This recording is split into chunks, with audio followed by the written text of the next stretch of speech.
Chào mừng các bạn quay trở lại với Khoa học và Khám phá. Kiến thức của chúng ta về hố đen đã cải thiện rất nhiều trong thời gian gần đây, với các công trình cột mốc như bức ảnh của siêu hố đen thiên hà Messier 87, và phát hiện gần đây về một siêu lỗ đen có khối lượng gấp 3 lần mặt trời ngay trong thiên hà của chúng ta. Liệu điều gì sẽ xảy ra nếu chúng ta quyết định đi bước tiếp theo là ghé thăm, thậm chí là đi vào hố đen?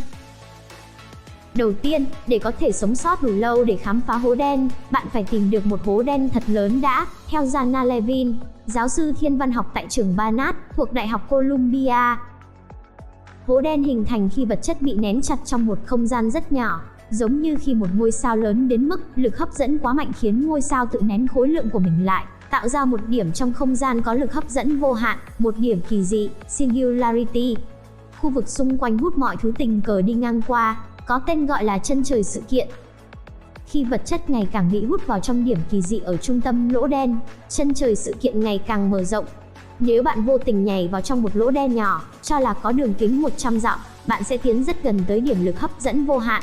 Sự thay đổi về lực hấp dẫn trước cả khi đi qua chân trời sự kiện lớn đến mức bạn sẽ bị từ từ kéo dài ra thành sợi, một quá trình đáng sợ có tên mì ý hóa, spaghettification. Thay vào đó, bạn nên ngắm tới một lỗ đen khổng lồ, giống như lỗ đen của thiên hà M87, lớn gấp 3 triệu lần đường kính trái đất. Khi đi qua chân trời sự kiện, bạn còn cách điểm kỳ dị 12 tỷ dặm. Bạn sẽ đơn giản là trôi qua một khoảng thời gian khá lâu. Bạn có thể trôi suốt 1 năm trước khi bị tâm lỗ đen hủy diệt hoàn toàn. Thêm nữa, bạn nên tránh các lỗ đen với các đĩa mồi tụ. Khoảng 1% các siêu lỗ đen hình thành các đĩa vật chất xoay rất nhanh. Chúng có thể có nhiệt độ tới hàng triệu độ và tạo ra những từ trường lớn nhất có thể đo đạc được. Các từ trường mạnh cỡ này thường có khả năng tắt đi hệ thần kinh của bạn và kéo các phân tử trong cơ thể bạn ra thành nhiều sợi siêu nhỏ tới khi bạn tan rã. Nếu vậy thì các nhà khoa học nghiên cứu lỗ đen kiểu gì? Bức ảnh trên là sản phẩm của kính viễn vọng chân trời sự kiện, kết quả của sự hợp tác giữa hơn 200 nhà nghiên cứu trên toàn cầu. Họ sử dụng một kỹ thuật có tên gọi là Baseline Interferometry, trong đó 8 đài quan sát radio trên thế giới cùng đồng bộ và tạo nên một kính viễn vọng radio có kích cỡ to bằng trái đất, đủ mạnh để thực hiện những quan sát với độ phân giải cực cao, gấp 4.000 lần kính viễn vọng Hubble.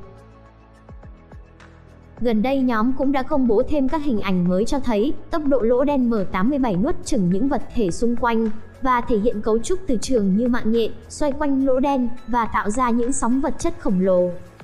Nếu bạn vẫn muốn khám phá, bạn có thể thăm dò khu vực ergosphere của lỗ đen. Đây là khu vực bên ngoài chân trời sự kiện, nơi không gian xoay tròn cùng lỗ đen. Có giả thiết rằng có thể có nguyên cả những hệ mặt trời bên trong khu vực này.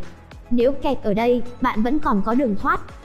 Bằng cách ném một thiên thạch nhỏ vào trong lỗ đen, bạn có thể lợi dụng mô men xoay này để bắn mình tới nơi an toàn.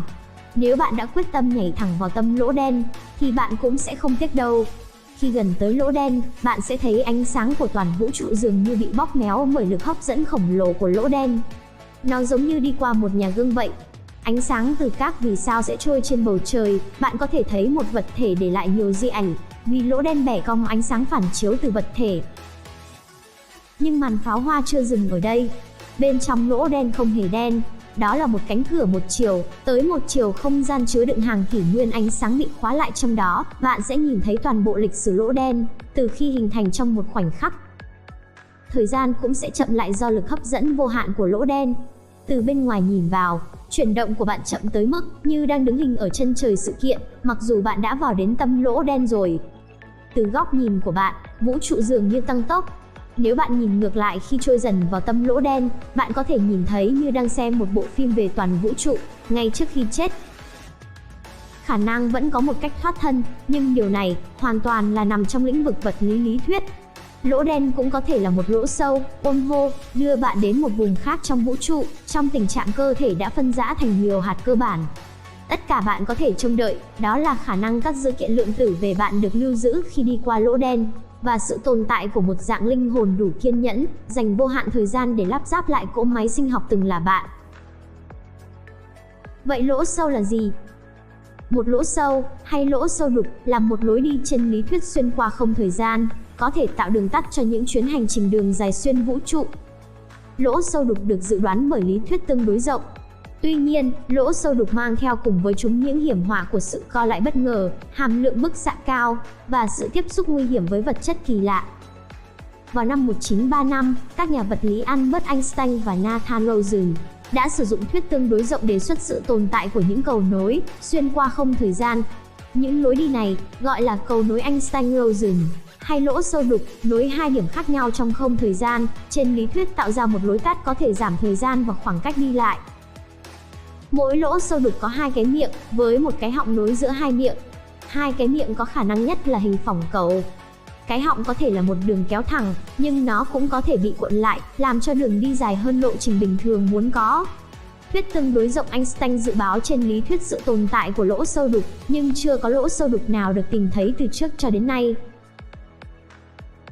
Một lỗ sâu đục khối lượng âm có thể được phát hiện ra bởi cách lực hấp dẫn của nó tác động đến ánh sáng đi ngang qua.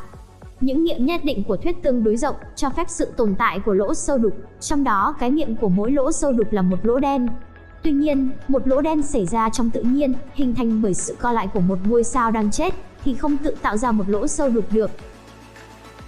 Chuyện khoa học viễn tưởng có đầy những câu chuyện đi xuyên qua lỗ sâu đục, nhưng tính thực tế của sự đi lại như thế phức tạp hơn nhiều, và không phải chỉ vì chúng ta chưa tìm ra lỗ sâu đục nào.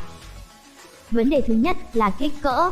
Những lỗ sâu đục nguyên thủy đã được dự đoán là tồn tại ở cấp vi mô, khoảng 10 mũ-33 cm. Tuy nhiên, khi vũ trụ giãn nở, có khả năng một số lỗ sâu đục đã bị kéo giãn đến những kích cỡ lớn hơn. Vấn đề nữa là do tính ổn định. Lỗ sâu đục do Einstein-Rosen dự đoán sẽ không có ích cho sự đi lại, bởi vì chúng co lại nhanh chóng. Nhưng nghiên cứu mới đây hơn tìm thấy rằng một lỗ sâu đục chứa vật chất lạ kỳ có thể vẫn mở và không thay đổi trong những khoảng thời gian lâu hơn. Vật chất lạ chứa mật độ năng lượng âm và một áp suất âm lớn. Tất nhiên nó không phải vật chất tối hay phản vật chất.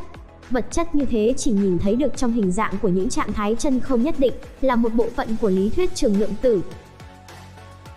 Nếu một lỗ sâu đục có chứa đủ vật chất lạ, cho dù vật chất đó xuất hiện tự nhiên hay được bổ sung nhân tạo, thì trên lý thuyết có thể dùng nó là một phương pháp gửi thông tin, hoặc nhà du hành đi xuyên không gian. Lỗ sâu đục không những nối hai vùng cách biệt trong vũ trụ, mà chúng còn có thể nối hai vũ trụ khác nhau. Tương tự, một số nhà khoa học phỏng đoán rằng, nếu một cái miệng của một lỗ sâu đục được di chuyển theo một kiểu nhất định, thì nó có thể cho phép sự du hành thời gian. Tuy nhiên, nhà vũ trụ người Anh Stephen Hawking cho rằng, công dụng như thế là không thể. Mặc dù việc bổ sung vật chất lạ cho một lỗ sâu đục có thể làm nó ổn định đến mức hành khách con người có thể đi an toàn xuyên qua nó, nhưng vẫn còn có khả năng việc bổ sung vật chất bình đều sẽ đủ để làm mất ổn định cánh cổng đó. Công nghệ ngày nay chưa đủ khả năng phóng to hoặc làm ổn định lỗ sâu đục, cho dù chúng có thể được tìm thấy. Tuy nhiên, các nhà khoa học vẫn đang háo hức nghiên cứu khái niệm trên như một phương pháp du hành thời gian, với hy vọng rằng công nghệ cuối cùng sẽ có thể khai thác chúng. Cảm ơn các bạn đã theo dõi video. Nếu thấy video này hay, đừng quên like và đăng ký để nhận những video mới nhất từ khoa học và khám phá nhé. Xin chào và hẹn gặp lại.